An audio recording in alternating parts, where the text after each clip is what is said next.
মুরগিকে সবুজ ঘাস দিতে হয় খাবারের পরিপূরক হিসেবে। তো আমাদের যেহেতু বেশ কিছু দেশি মুরগি আর টাইগার মুরগি রয়েছে, তা আমরা মাঝে মধ্যে এই সবুজ ঘাস দিয়ে থাকি। তো সবুজ ঘাস দিলে এর পুষ্টি গুণাগুণ বাড়ে, কারণ সবুজ ঘাসে থাকে ভিটামিন এ, ই, কে এবং কিছু মিনারেল। আর এই সবের কারণে এই যে এই মুরগির রোগ প্রতিরোধ ক্ষমতা অনেকটাই বেড়ে যায়।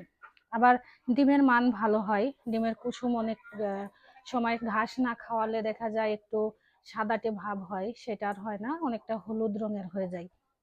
তারপর হজমে সাহায্য করে।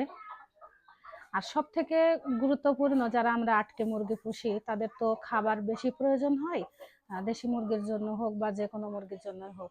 তো সবুজ ঘাস যদি দেওয়া হয় তখন দেখা যায় খাবারের খরচ অনেকটাই কমে যায়।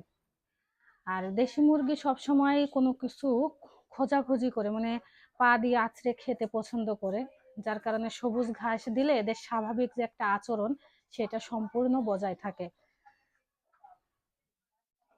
তো দেশি মুরগি আমাদের বেশ কয়েকটা রয়েছে। তো আমাদের যে টাইগার মুরগি ওইগুলোকেও ঘাস দেব। তো বর্ণমালার বাবা কিছুক্ষণ আগে ঘাসগুলো নিয়ে এসেছে।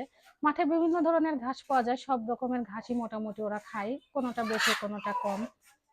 তবে এই ঘাস দেওয়ার ক্ষেত্রে বিশেষ সাবধানতাও আমাদের অবলম্বন করতে হয়, কারণ যেহেতু মাঠ থেকে ঘাস আনা হয়, তো এই ঘাসে অনেক সময় কীটনাশক লেগে যেতে পারে। কারণ ধরুন পাশে একটা জমি রয়েছে, সেই জমিতেও হয়তো কোনো ফসল আছে, আর পাশের জমিতে ঘাস আছে বা আইলে ঘাস আছে। তো যদি কীটনাশক এক জমিতে দেয়, আইলে কিন্তু ছিটে আসতে পারে।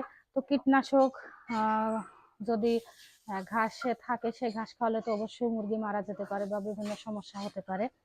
আর অনেক সময় ভেজা বা পচা ঘাস দেওয়া যায় না।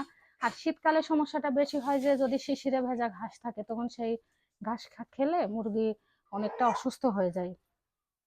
ঘাস অবশ্যই মুরগির জন্য খুবই উপকারী, তবে বেশি পরিমাণে দিলে পেটের সমস্যা হতে পারে। তাই নির্দিষ্ট যে পরিমিত পরিমাণ রয়েছে সেই পরিমাণেই দিতে হয়। তো আশা করছি আমার ভিডিওটি ভালো লেগেছে। আসসালামু আলাইকুম।